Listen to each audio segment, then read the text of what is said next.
کا امام کوئی نہیں، ہاں جی، اس کا امام شیطان ہوتا ہے، اور آپ کا بھی کوئی امام نہیں ہے۔ ہاں جی۔ امام احمد بریلوی صاحب المتوفا 1340 ہجری نے کتاب لکھی ہے بیت و خلافت، اور انہوں نے اسی سوال کے جواب میں وہ کتاب لکھی، اتنی سی ہے۔ میرا یوٹیوب پہ کلپ ہے پیری مریدی کی شرعی حیثیت، اس میں نے اس کتاب کا تعارف کروایا تھا۔ انہوں نے یہ بتایا کہ ایک ہوتی ہے بیت طریقت اور ایک ہوتی ہے بیت خلافت۔ بیت خلافت جو ہے نا وہ تو ہے واجب جب خلافت قائم ہو، اور وہی بیت جو اتار کے پھینکتا ہے وہ اپنے جس کو کہتے ہیں وہ اسلام کا وہ اتار کے اس نے پھینک دیا، اور وہ ساری حدیثیں جو بخاری مسلم میں آئی ہیں وہ بیت خلافت کے بارے میں۔ بیت طریقت وہ نہیں ہے، بیت طریقت تو صوفیاء کی ایجاد ہے، انہوں نے اپنے ایک معاملات چلانے کے لیے چلا دی۔ بسم اللہ الرحمن الرحیم۔ السلام علیکم دوستو، آپ نے دیکھا اور سنا، اس سے سوال ہوا، اس نے پھر جواب دیا اور امام احمد رضا رحمۃ اللہ علیہ کی کتاب کا حوالہ دیا، اور یہ کہا کہ جو بیعت واجب ہے وہ خلیفۃ المسلمین کے واجب ہے،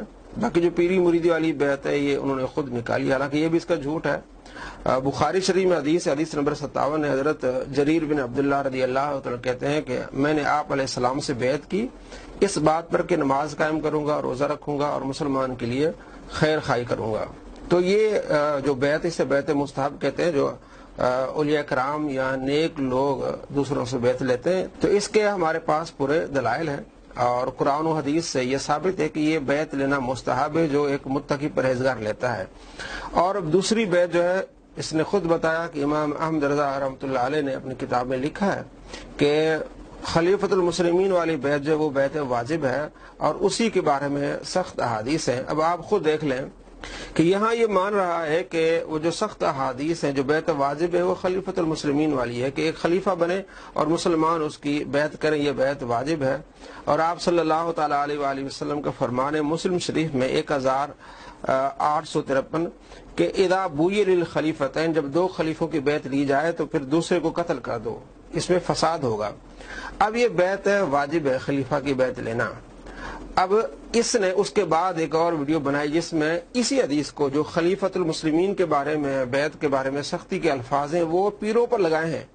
اب آپ خود دیکھ لیں کہ یہاں یہ کہہ رہا ہے کہ وہ واجب ہے خلیفہ کی بیعت کرنا، اور جو سختی والے الفاظ ہیں جو حدیث میں ہے وہ اس خلیفہ کے بارے میں جو حدیث ہے، اور جو پیر مرید والی بات وہ نہیں ہے۔ اب یہ مان رہا ہے۔ اب آپ خود اندازہ لگائیں کہ ایک گدھا جو ہے نا، گدھا، اس کو ایک مرتبہ اس کا مالک اس کا گھر دکھا دیتا ہے، تو بار بار جب سامان لینے اور لے جانے آتا ہے تو گدھے کو بار بار نہیں دکھایا جاتا کہ جناب علی یہ میرا گھر ہے۔ ایک گدھا، اسے بھی پتا ہوتا ہے کہ میں نے کہاں جانا ہے۔ تو اس آدمی کے عقل کا آپ خود اندازہ لگا لیں کہ ایک طرف خود کتابوں کے نام بتاتا ہے کہ میں نے تعارف بھی کرایا ہے کہ جو واجب بیعت ہے وہ خلیفہ کی بیعت ہے۔ اب میں آپ کو آگے دکھانے والا ہوں جس پر اس پر پرچہ ہوا، اور اس میں یہ وہ خلیفہ والی جو احادیث ہے آپ علیہ السلام نے سختی فرمائی ہے، وہ احادیث پیروں پر لگا رہا ہے کہ سب پیروں کو قتل کر دو۔ پھر سامنے والے اس کو جھوٹا کہہ رہے ہیں کہ آپ سختی کر رہے ہیں، آپ غلط کہہ رہے ہیں۔ اب خود اندازہ لگائیں، اس طرح کے آدمی گدھے سے بھی بدتر ہوتے ہیں، جو کل کچھ کہہ رہے ہوتے ہیں اور آج کچھ کہہ رہے ہوتے ہیں۔ ذرا سنیے۔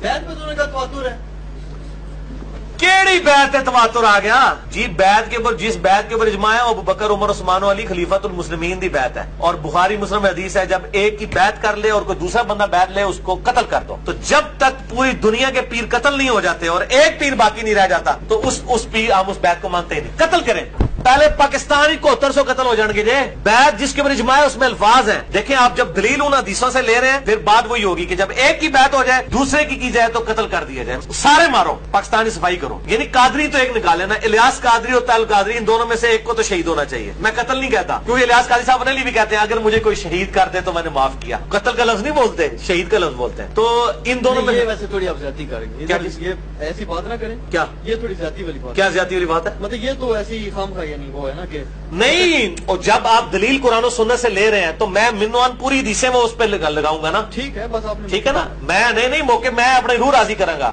آپ کو دعوت اصلاح ہے کہ ایک گدھا اگر اپنا مالک اس کو ایک مرتبہ گھر دکھا دے تو وہ بھولتا نہیں ہے، اور دوسری طرف اس طرح کا ایک شخص شریر آدمی جو قتل پر لوگوں کو ابھار رہا ہے، اور پہلے کیا کہہ رہا ہے کہ میں نے پوری اس کتاب کا تعارف بیان کیا ہے جس میں کہ ایک خلیفۃ المسلمین کے بیعت واجب ہے، پیروں والی بیعت واجب نہیں ہے۔ اب اس واجب والی بیعت کے بارے میں جو احادیث ہیں وہ فٹ کر رہا ہے اور کہہ رہا ہے کہ ان کو قتل کر دو۔ جس میں اس پر پرچہ بھی ہوا اور پھر بعد میں آئیں بائیں شائیں بھی اس نے کی اور اپنے جو ہے نا وہ صفائی پیش کرنے کی کوشش کی، لیکن سامنے والے کہہ رہے ہیں کہ آپ غلط کہہ رہے ہیں. اور جو ہمارے دلائل کہتے ہیں کہ وہ پھر ہم وہ دلائل جو یہ لیتے ہیں ہم وہ ان پر فٹ کریں گے، حالانکہ یہ بھی اس کا جھوٹ ہے. جیسے میں پہلے بتا چکا ہوں کہ یہ خلیفۃ المسلمین کے لیے حدیث ہے، اور جو مسلمان نیک پرہیزگار دوسروں سے بیعت لیتے ہیں وہ بیعت مستحبہ ہے. اور آپ صلی اللہ تعالیٰ علیہ وآلہ وسلم نے جو بیعت مستحبہ صحابہ سے نماز کے، روزے کے، حج کے بارے میں وہ بیعت مستحبہ، یہ ہماری دلیل ہے، نہ کہ یہ خلیفۃ المسلمین. آج جتنے بھی پیر ہیں، بزرگ ہیں، اللہ کے ولی ہیں، جو متقی پرہیزگار لوگ ہیں، بیعت لیتے ہیں، وہ یہ نہیں کہتے کہ ہم خلیفہ ہیں، وہ کہتے ہیں آؤ نماز پڑھو، روزہ رکھو، جو ہے وہ نیک کام کرو. تو آپ کو بتانا مطلوب یہ ہے، مقصد یہ ہے کہ آپ دیکھ لیں کہ ایک گدھے کو جب آپ ایک مرتبہ گھر دکھا دیتے ہیں تو وہ نہیں بولتا. اور اس طرح کے شریر لوگ پہلے کتابوں کا تعارف بیان کرتے ہیں اور یہ بھی کہتے ہیں کہ جناب علی یہ خلیفۃ المسلمین کی جو بیعت واجب ہے اور پیروں کی واجب نہیں ہے، اور اس کے بعد پھر کس طرح شرارت اور دہشت گردی پھیلاتے ہیں. تو جو اس کے ماننے والے ہیں وہ غور کریں، اور جو اس پر اعتماد کرتے ہیں وہ غور کریں کہ آپ کو یہ دہشت گرد بنا رہا ہے، آپ کو غلط طریقے پہ لے جا رہا ہے، کبھی کچھ کہہ رہا ہے کبھی کچھ کہہ رہا ہے. اور اس پر ہم نے کافی سارے ویڈیوز بھی بنائی تھی، اور 986 نمبر ہم نے پوری تفصیل کے ساتھ ویڈیو بنائی تھی، جس میں ہم نے دکھایا تھا کہ یہ کہہ رہا ہے میرا آدھا کلپ کاٹتے ہیں، میری آدھی باتیں بتاتے ہیں، وہ بھی آپ دیکھ لیجیے. اور 905 نمبر ہماری ویڈیو ہے جس میں اس کے ہم نے 100 جھوٹ دکھائے ہیں. کتنا بڑا اپنے آپ کو جھوٹا کر رہا ہے، پہلے کچھ کہہ رہا ہے اور انہی احادیث کو پھر مسلمانوں پر چسپاں کر رہا ہے. آپ خود اندازہ لگائیں. السلام علیکم ورحمۃ اللہ وبرکاتہ.